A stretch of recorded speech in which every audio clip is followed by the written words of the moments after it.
கன்னிராசி நேயர்களுக்கு வணக்கம். நம்ம ஆகஸ்ட் மாசம் கோசார ராசி பலன் பலன் என்னன்னு பாத்திரலாம்.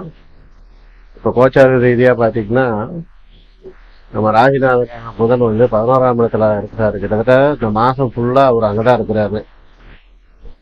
ராசிநாதன் வந்து 12ஆம் இடத்துல இருக்கிறது மிகப்பெரிய ஒரு பிரச்சனைகளை சால்வ் பண்ணக்கூடிய சூழ்நிலையா இருந்தாலும், ராசிநாதன்ல வந்து செவ்வாய் என்ற ஒரு இந்த ராசிக்கு வந்து யோகம் செய்யாத கிரகம் அவர் ராசியில் இருக்கிறது கொஞ்சம் சாதகம் இல்லாத சூழ்நிலை தான். ஆல்ரெடி 7ஆம் இடத்துல இருக்கிற சனி சிரமத்தை கொடுத்துட்டு இருந்தாரு, குடும்பத்துக்குள்ளார ஏகப்பட்ட சிரமத்தை கொடுத்துட்டு இருந்தாரு. ஆனா வந்து அவர் கொஞ்சம் வக்கரமடைகிறது ஒரு நல்ல விஷயம்தான். வக்கரமடைஞ்சு பின்னாடி 6ஆம் இடத்துக்கு போயிருக்காரு. ஆல்ரெடி குரு வந்து 10ல இருக்கிறாரு. 10ல இருக்கிற குருவால நமக்கு ஒன்றும் மெச்சர் அளவு குரு பலன்னு நம்ம சொல்ல முடியாது. 10ல வந்து குரு பலன் வந்து யோகமெல்லாம் கிடையாது. ஆனா அவங்க 2 பேரும் சேர்ந்து 4ஆம் இடத்தை பாக்குறதுனால சுகஸ்தானத்தை பாக்குறாங்க, 2 சுபரும். அதனால தேக ஆரோக்கியம் ஓரளவு கட்டுக்கோப்புல இருக்கும், அது வந்து உறுதியா நம்ம சொல்லலாம். அதே மாதிரி வீடு விஷயம், கார் வாங்குறது, வண்டி வாங்குறது, வாகனங்களால ஓரளவு ஆதாயமும் லாபமும் இருக்கும். விரையாதிபதியான சூரியன் வந்து 17ஆம் தேதிக்கு அப்புறம் 12ஆம் இடத்துல போய் கொஞ்சம் டிஸ்டர்ப் ஆகுறாரு.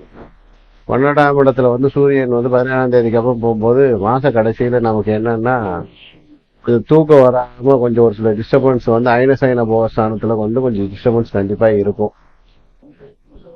இருந்தாலும் ராசிநாதன் வந்து 11ஆம் இடத்துல லாபஸ்தானத்துல இருக்கிறது எல்லா பிரச்சனையும் ஓரளவு ஃபேஸ் பண்ணக்கூடிய ஒரு சூழ்நிலைய உங்களுக்கு கண்டிப்பா கொடுக்கும். 6ல இருக்கிற ராகு, கோச்சர ராகு ஆல்ரெடி உங்களுக்கு வந்து யோகத்தை தான் செஞ்சிட்டு இருக்கிறாரு.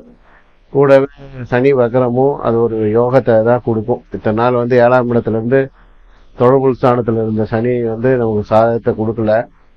இருந்தாலும் அந்த சனி வக்கரம் வந்து அந்த முன்னாடி அந்த இடத்துல இருந்த பவருக்கு கிட்டத்தட்ட ஒரு 30% நெகட்டிவ் வந்து சால்வ் பண்ணி ஓரளவு பாசிட்டிவ் கொடுக்கறதுக்கு வாய்ப்பு நிறைய இருக்குது.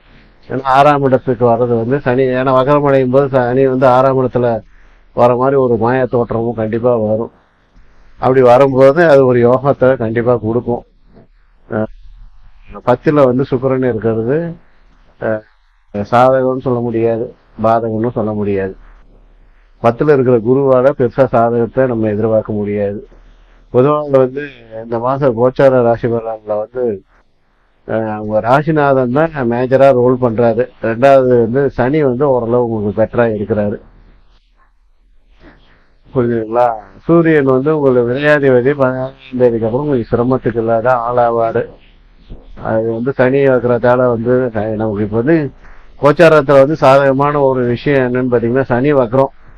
சனி வக்கரத்தால வந்து சாதகம் அடையக்கூடிய ராசியில வந்து கன்னியும் உண்மை. ஏன்னா 6ஆம் இடத்துல இருக்கிற சனி வந்து வக்கர சனி வந்து ஓரளவு வந்து உங்க பிரச்சனையை வந்து சரி பண்றதுக்குண்டான வாய்ப்பை அதிகப்படுத்துவார். இந்த மாசத்துல வந்து சந்திராசம் வந்து 14ஆம் தேதியில இருந்து 16ஆம் தேதி வரைக்கும் இருக்குது. கோச்சார ரீதியா கிரகங்கள் வந்து பெருசா சாதகம் தான் உங்களுக்கு எல்லாம் சொல்ல முடியாது. ஏன்னா 10ல வந்து சுக்கிரன் இருக்கிறாரு, குரு இருக்கிறாரு. தொழில் ரீதியா ஒரு சில பிரச்சனைகளும் இருக்கும், சாதகம் பாதகங்கள் 2மே இருக்கும். ஹெல்த் விஷயத்துல ஓரளவு பிளசண்டா இருக்கும். ஏன்னா 10ம் 4 வந்து சுகத்தன்மை அடைஞ்சதுனால.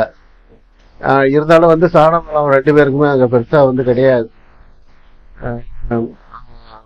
என்ன ராசிநாதனான புதன் வந்து 11ல வந்து வெற்றி ஸ்தானத்துல இருக்கிறதுனால ஓரளவு எல்லாத்தையும் அகமடக்கக்கூடிய சூழ்நிலை உண்டு. அது வந்து நம்ம உறுதியா சொல்லலாம். புரியுதுங்களா? ஏன்னா இந்த கோச்சார கிரக பலன்ல வந்து கோச்சார கிரகங்கள் வந்து சாதக பாதகத்தை பொறுத்துதான். ஆல்ரெடி ராகு வந்து உங்களுக்கு சப்போர்ட் பண்றாரு ஆல்ரெடி இருக்கிற பிளேஸ்ல. சனி வந்து வக்ரத்தால சப்போர்ட் பண்றாரு. 3வது கிரகம் வந்து புதனும் சூரியனும் வந்து கிட்டத்தட்ட வந்து உங்களுக்கு இந்த மாசம் ஃபுல்லா புதன் வந்து ராசிநாதன் வந்து இந்த மாசம் ஃபுல்லா, சூரியன் வந்து 17ஆம் தேதிக்கு அப்புறம் அவர் வந்து மறைஞ்சிருவாரு. இதனால வந்து பெருசா வந்து உங்களுக்கு சாதகன்ற விஷயம் சொல்ல முடியாது, பாதகம்னு சொல்ல முடியாது. ஏன்னா பிரச்சனைகள் வந்தா புதன் வந்து ராசிநாதன் புதன் வந்து 11ஆம் இடத்துல இருந்து ஓரளவு இந்த மாசம் ஃபுல்லா பிரச்சனைகளை சமாளிக்கக்கூடிய சூழ்நிலையில் இருக்கிறதுனால உங்களுக்கு வந்து ஓரளவு 50-50 தான் சொல்லலாம். ஓரளவு பிரச்சனைகள் வந்தாலும் சாதிக்கக்கூடிய அளவுக்கு இருக்கும். 2ஆம் இடத்தை வந்து குரு பார்க்கறதுனால வருமானம் ஓரளவு உங்களுக்கு கிடைக்கும், கண்டிப்பா கிடைக்கும். ஏன்னா 2ஆம் இடத்தை வந்து குரு வந்து சுக்கிரனுடைய இணைவுல இருந்து தான் பாக்குறாரு. 4ஆம் இடம் வண்டி வாகனத்தால லாபம் கண்டிப்பா கிடைக்கும். அம்மாவோட ஒரு நல்ல அண்டர்ஸ்டாண்டிங் இருக்கும். அதனால பிரச்சனைகள் பெருசா வந்தாலும் பெருசா குறை சொல்ற மாதிரி மாசம் கிடையாது உங்களுக்கு. ஆகஸ்ட் மாசம் முயற்சி பண்ணுங்க, வெற்றி கண்டிப்பா உங்களுக்கு தான்.